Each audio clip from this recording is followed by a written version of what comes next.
Oi, turma do livro Quem Ama Educa e Samitiba.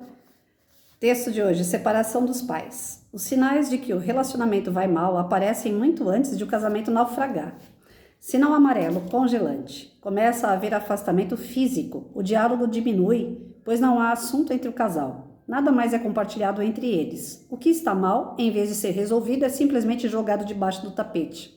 A solicitude diminui. Um dos dois, ou ambos, não está mais disponível como antes. Não tem disposição nem disponibilidade para nada que se refira ao casal. Para de prestar atenção no outro. Nem percebe quando ele está aborrecido. Um está muito preocupado com uma reunião importante e o outro nem se interessa. Não dormiu a noite inteira, ficou de cama doente e o cônjuge não se importou. Sinal amarelo explosivo. Os cônjuges explodem por tudo e por nada, zerando a tolerância. Nada lhes agrada e qualquer tentativa de retratação é recebida com agressão. Fazem-se acusações mútuas e responsabilizam sempre o outro por tudo de ruim que acontece com a casa, as crianças e até mesmo no relacionamento com a grande família. Sobram estilhaços para todos os lados e os mais atingidos são os filhos, que geralmente nada tem a ver com essa guerra. Sinal amarelo congelante e explosivo. Como cada cônjuge tem seu ritmo, pode acontecer de um deles estar congelando por desinteresse afetivo e o outro explodindo por não suportar a situação. Sinal vermelho. A maioria das pessoas parece mais atraente que o cônjuge. Quando se deixa de gostar de alguém, é comum olhar outras pessoas e imaginar situações de intimidade com elas. Sinal roxo. Um cônjuge ou ambos, além de não sentir falta do outro, é tomado por uma sensação de alívio quando fica sozinho. Não há mais motivo para continuarem juntos. É um sinal terrível. Sinal preto. Um cônjuge quer eliminar o outro da sua vida. O clima fica tão ruim que o que eles querem mesmo é matar o outro. Ainda que custe minha vida, acabo com ele ou ela.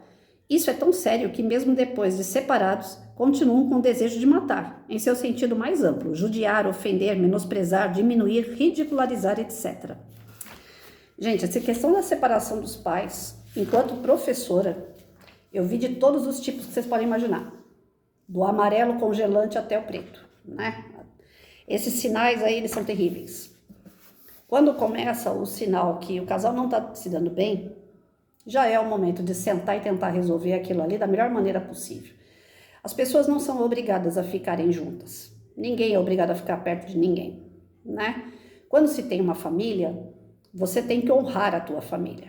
Você fez uma promessa lá no altar, você casou, você juntou com o propósito de formar uma família, então cabe a cada um dar o seu melhor naquela família e não o seu pior.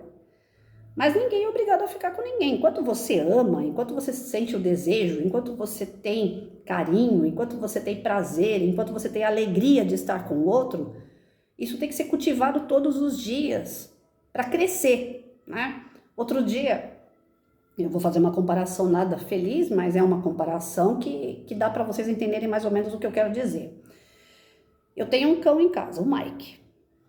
Quando eu coloco o Mike para ir lá para o quintal, lá na frente, na garagem, e eu não deixo ele ficar comigo aqui dentro de casa, o Mike fica triste.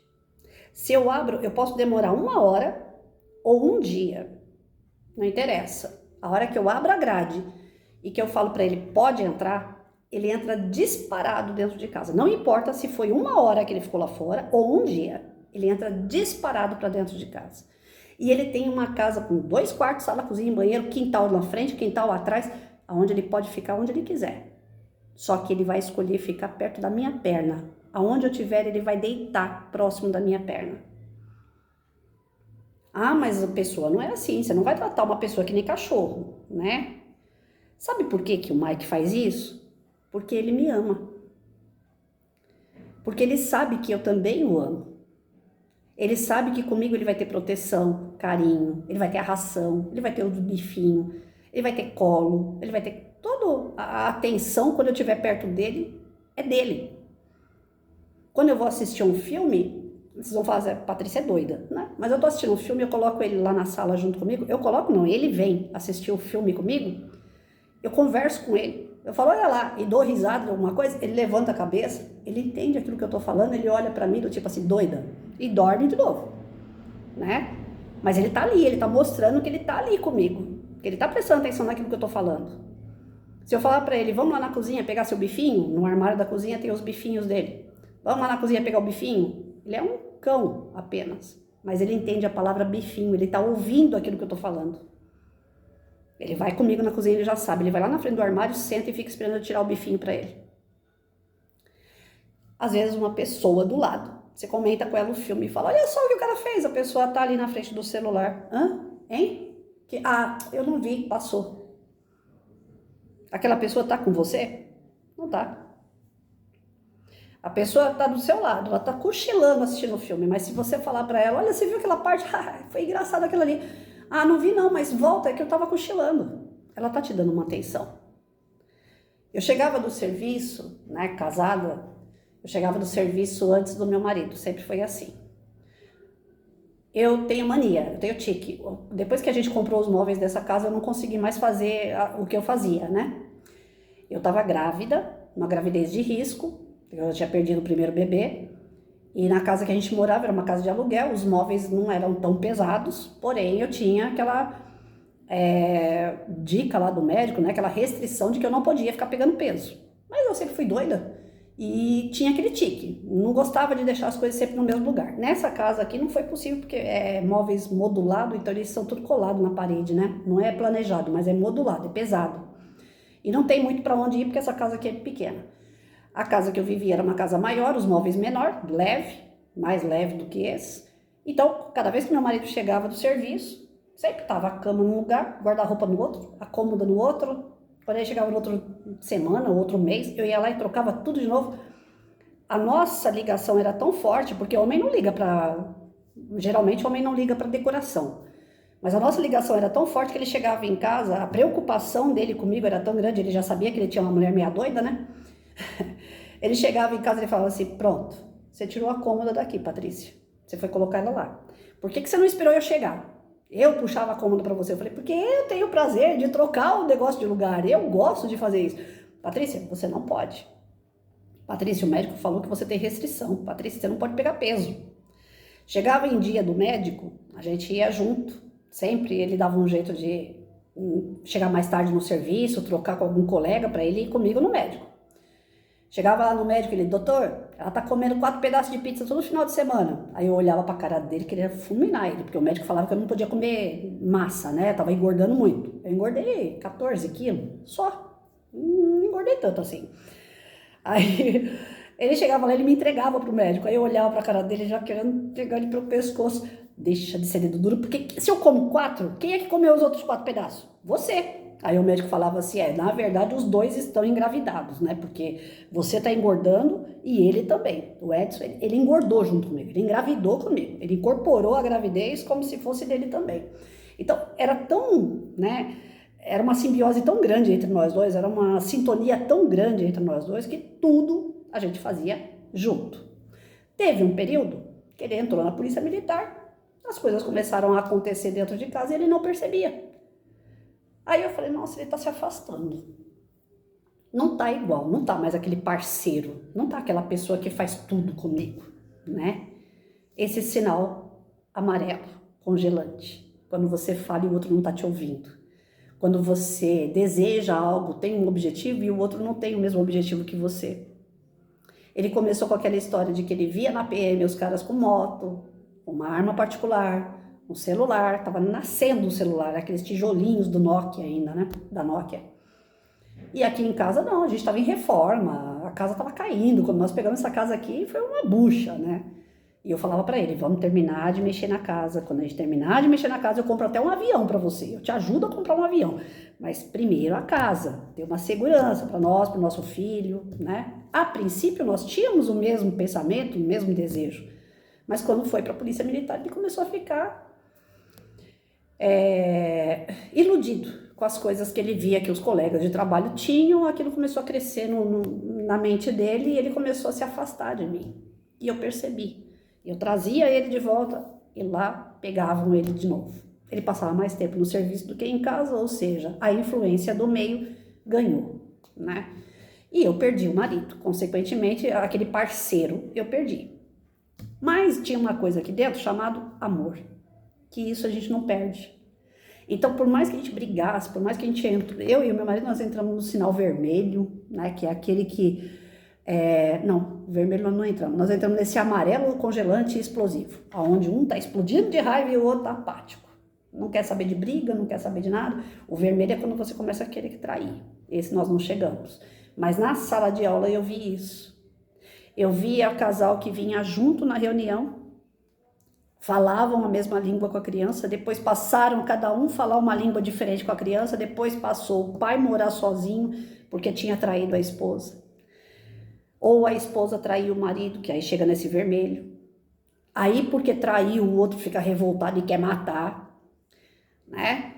Então esse processo todo, quem é que vai sofrer? O adulto sofre, mas é a escolha dele, ele que tá querendo isso. Mas quem é que vai sofrer mais mesmo? A criança que vai ver todo esse processo. Meu filho sofreu demais com a separação. Nós chegamos a nos separar devido aos pensamentos, né, congelantes aí. E a gente se amava pra caramba. Só que quem ficou no meio da situação? A criança. A criança vai percebendo todo esse processo. Tem aquele processo do congelante de que a mãe fala não, o pai fala sim, para contrariar a mãe. Quando os dois não falam a mesma língua, a criança vai para o lado onde for mais conveniente para ela. A criança se perde no meio disso tudo.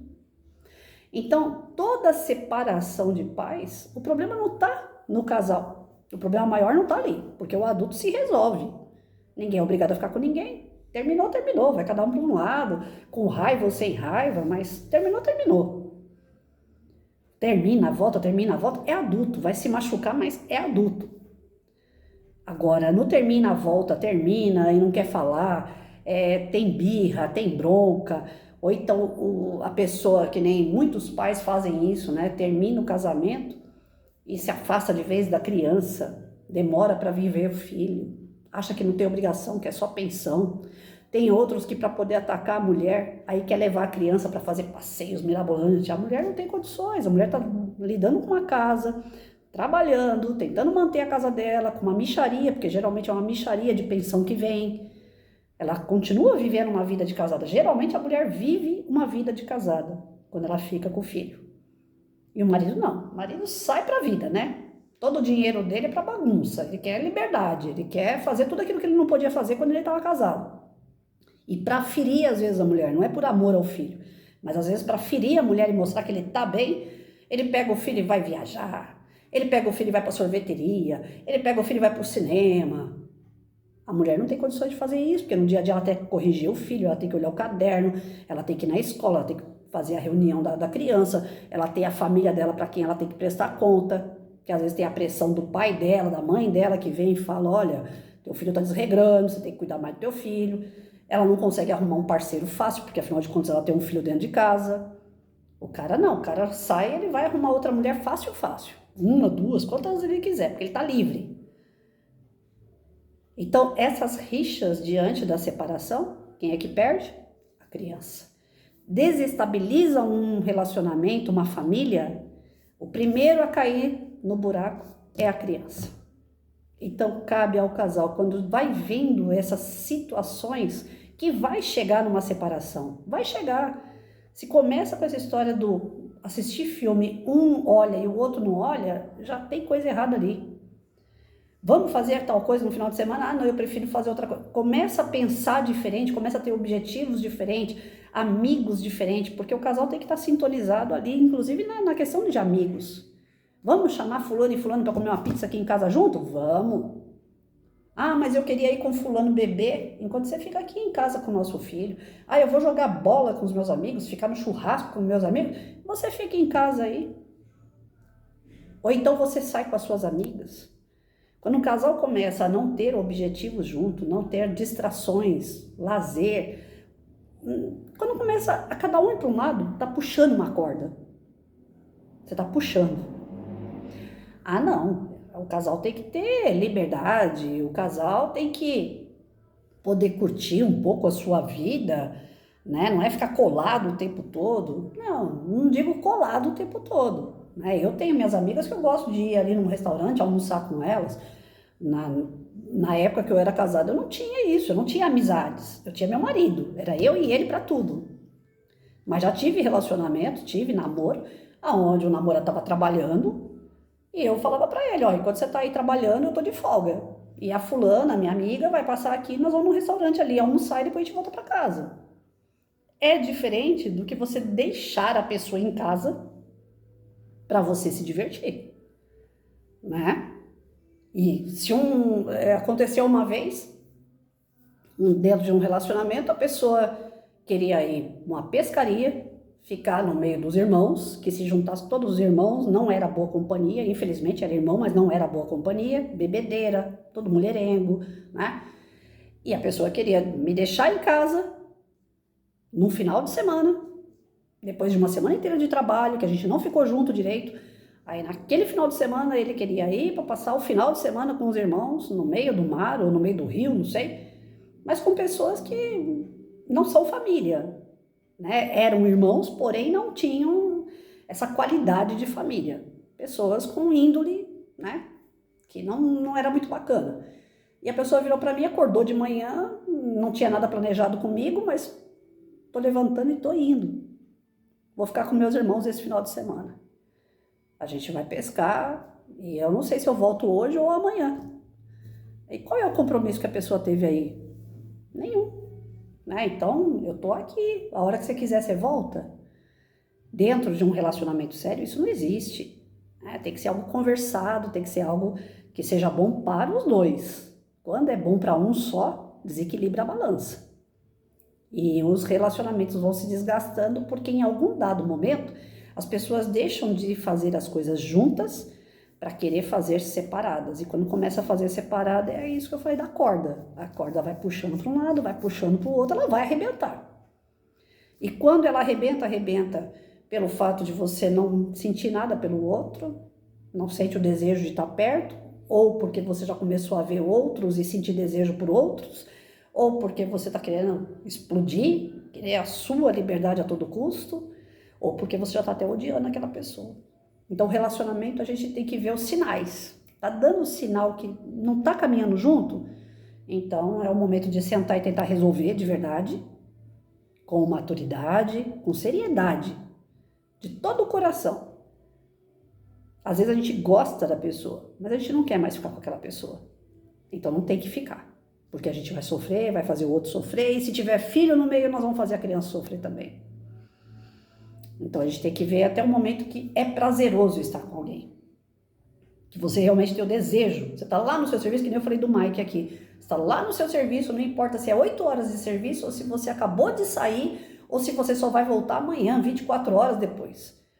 Mas você está lá no seu serviço pensando, vendo o momento de você abrir o portão da sua casa, entrar e dar um abraço na sua esposa. Isso é amor. Isso é desejo, isso é família. Ah, e vai ter uma reunião de amigos num bar, nós vamos ficar lá bebendo, jogando, mas eu não quero ir com os meus amigos. Eu prefiro estar com a minha mulher. Eu prefiro estar com a minha mulher e o meu filho. Eu prefiro fazer um passeio até um pesqueiro, almoçar com a minha esposa e depois voltar para casa e passar a tarde junto com eles, brincando de baralho, jogando um ping-pong, assistindo um filme. Eu prefiro estar na minha família. Isso é amor à família. Isso é sintonia. Ah, mas não tem que ter momentos com um amigo? Eu já falei, tem que ter.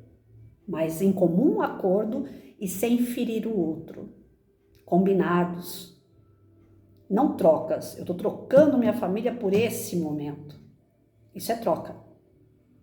Né? Eu estava conversando com um rapaz agora há pouco. Falei para ele assim, eu me contento de colocar aqui na minha mesa queijo, bolo, pão, café, colocar meia dúzia de pessoas em volta dessa mesa aqui e conversar à toa. Qualquer conversa. Dar risada de qualquer bobagem. Eu me contento. Eu fico feliz assim. Já tem pessoas que se contentam com o quê? Com uma roda de bar. Bebida, palavrão, falar de mulher. Tem gente que se contenta em viajar sozinho. Cada um é cada um. E como a gente é, nós temos que ter em volta pessoas que são semelhantes a nós. Se a gente pegar uma pessoa muito diferente, esses estágios aqui, eles passam rapidinho, né? A atração acaba rápido, desejo acaba rápido. O que fortalece um relacionamento é amor, é respeito, é reciprocidade, é carinho, é atenção. Não é só o fato de desejo. Desejar estar do lado de alguém é passageiro.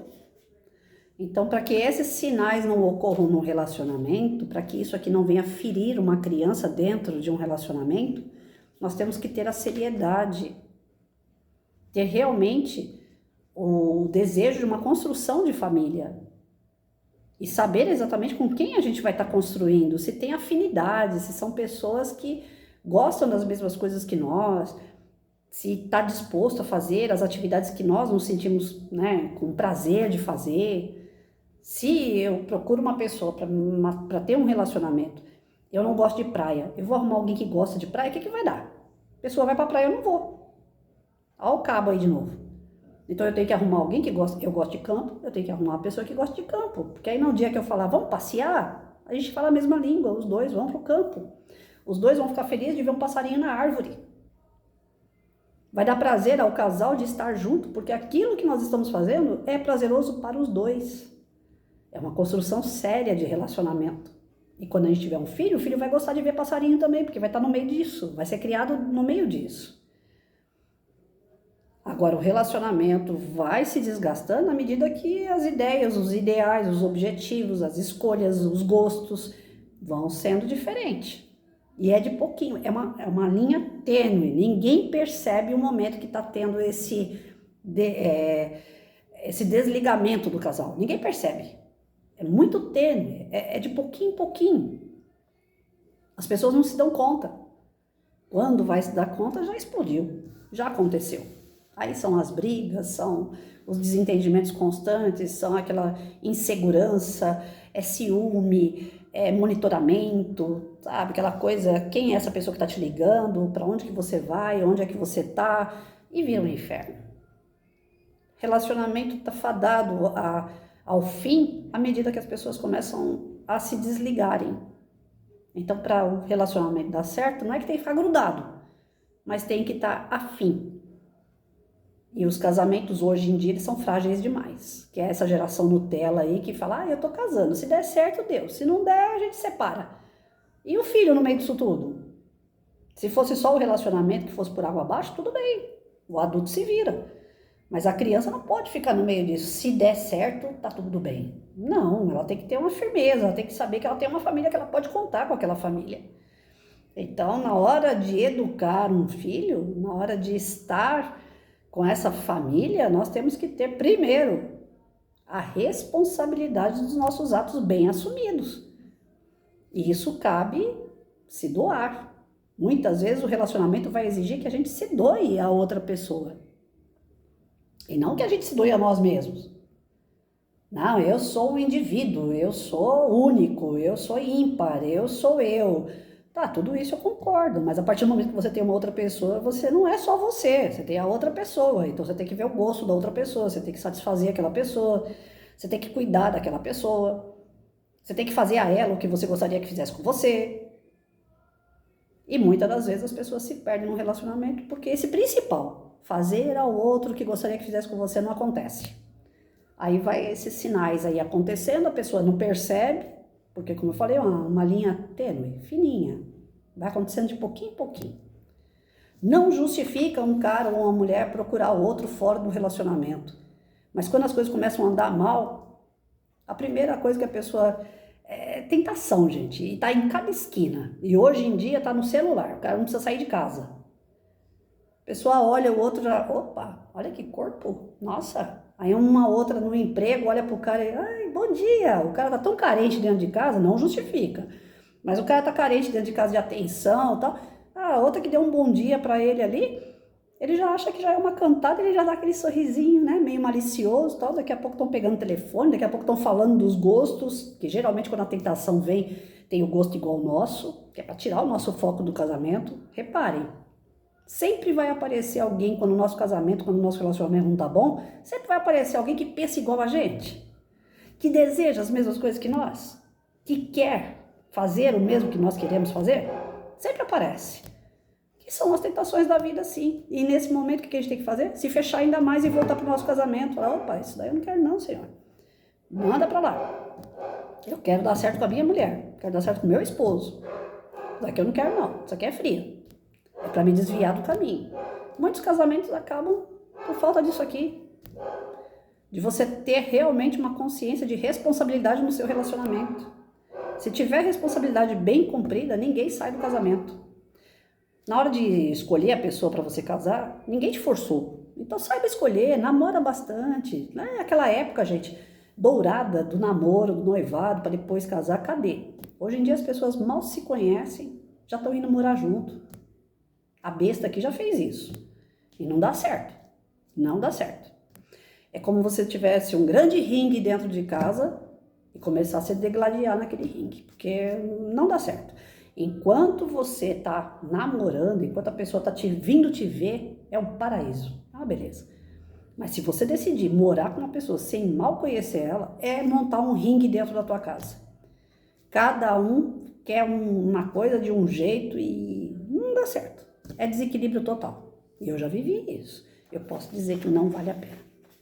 Então vamos voltar a pegar aquelas coisas que os antigos faziam. Vamos namorar, período de namoro, vamos noivar. Ah, Patrícia, mas com 50 anos, com 60 anos, não interessa.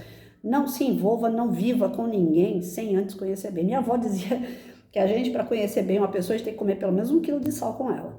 Hoje, nos dias de hoje, eu falo, gente, come um caminhão de sal primeiro, não come só 1 quilo, não. Vai com calma, porque tá difícil. Senão você fica vivendo essas etapas que são doloridas para o casal e principalmente se vier uma criança no meio. A criança sofre demais. Eu, como professora, eu vi alunos assim, bons, que tiravam notas boas, passar a ter nota ruim, passar a dar problema de comportamento, ser agressivos, crianças que passaram a ser apáticas. O sofrimento de uma criança na sala de aula, o professor sofre em dobro, porque a gente quer tanto ajudar aquela criança, mas não tem como. Porque depende muito mais do casal, de como eles estão conduzindo a situação família. Então a gente tem que refletir muito. Quem a gente coloca na vida da gente, quem a gente quer realmente montar uma família, se tem objetivos claros, se tem objetivos semelhantes, se tem afinidades reais, e manter. Porque casar, namorar, qualquer um a gente serve para namorar, qualquer um serve para casar, mas e para manter? O difícil não é você arrumar uma pessoa, o difícil é você manter ela na sua vida. Então tem que ter muita certeza, para que, e mesmo a gente tendo muita certeza, às vezes a gente passa uma vida inteira lá numa pessoa e a gente não conhece ela, a gente nem se conhece, essa é a verdade. Tem coisa que a gente faz que a gente fala, meu Deus, eu fiz isso? Então imagina o outro, o que ele não é capaz de fazer e surpreender a gente, tanto para o bem como para o mal. Conviver com o outro não é fácil. Então a gente tem que saber exatamente quem é que a gente coloca na vida da gente, principalmente se for para formar uma família e ter um filho, dar continuidade a isso tudo. Relacionamento exige primeiro a responsabilidade, depois o respeito e assim por diante, os outros valores que vão manter aquilo que a gente chama de amor. E o amor verdadeiro, ele não nasce da noite para o dia. O amor verdadeiro se conquista dia a dia, é degrau por degrau, devagarinho. A minha mãe e meu pai, quando eles viveram a vida inteira juntos, 50 anos juntos. Eu lembro até hoje, né? Meu pai faleceu, já vai fazer 2 anos, minha mãe 6. Mas eu lembro que quando minha mãe deu a entrada no hospital com meu pai, os dois brigaram a vida inteira. Sempre foram gato e rato, mas sempre junto. Tinham as diversidades dele lá, as diferenças, mas eles sempre juntos. No dia que minha mãe deu a entrada no hospital, a última vez que ela internou meu pai, lá dentro do pronto-socorro, ela segurou ela firme na mão do meu pai e falou assim, velho, nós vamos junto até o final. Eu vou cuidar de você até o seu último dia. E ele falou, eu vou sair daqui para cuidar de você também. Casamento igual a esse, família igual a essa, com todas as diversidades que eles tiveram, com todas as dificuldades que eles enfrentaram, não foram perfeitos, tiveram falhas pra caramba, mas eu nunca vi ninguém naquela situação de hospital sendo tão sincero. Aquilo ali era amor. Por mais que fosse difícil de acreditar, porque os dois eram terríveis. Não estou falando que os dois eram santos, não. Mas era amor. Era um amor meio esquisito, mas era amor. Porque um estava do lado do outro até o final. Sempre preocupado um com o outro, sem soltar a mão. É gratificante, mas é para poucos.